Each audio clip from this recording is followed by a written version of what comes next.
Hey everybody, Frugal Farmer here. This is old club honky-tonk, and it's seen better days.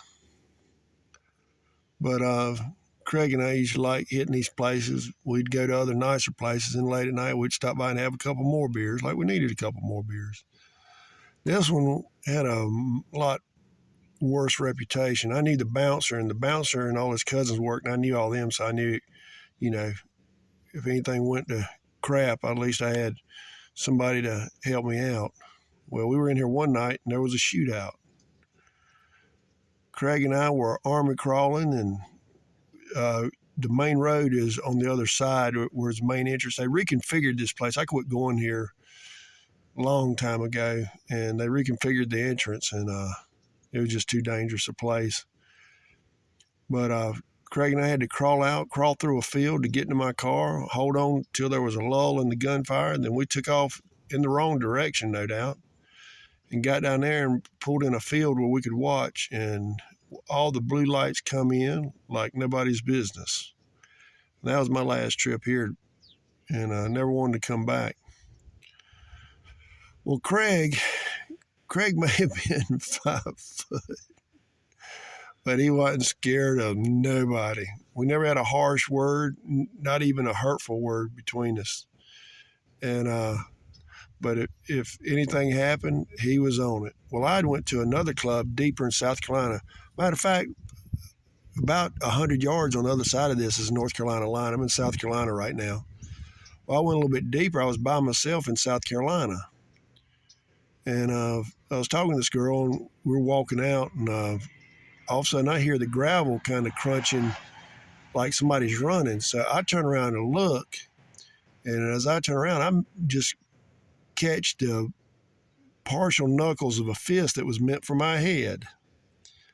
Well, the guy's body hit me and knocked me to the ground. Well, I rolled over on him, and that started it. Then I had him dazed for a minute, then hit a buddy of his, and there was a third one where there was these two big guys running at us. I'm like, yeah, this ain't going to end well.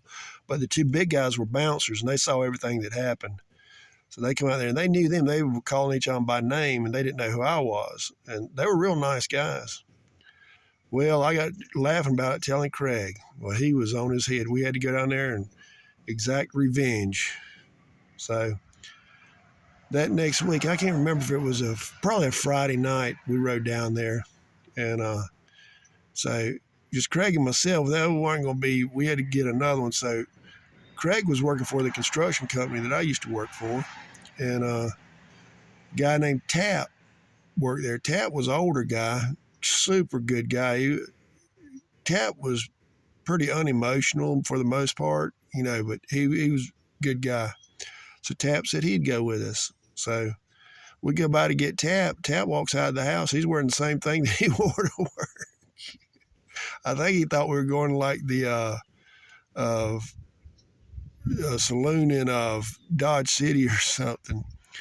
And anyway, we get there. We don't see these guys. The bouncers remembered me, funny enough.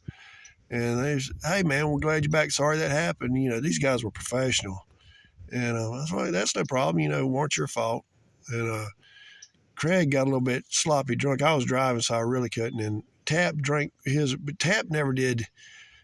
He could drink and drink and drink, and he might get just a little bit more gigglier, but most time Tap, he was the same way.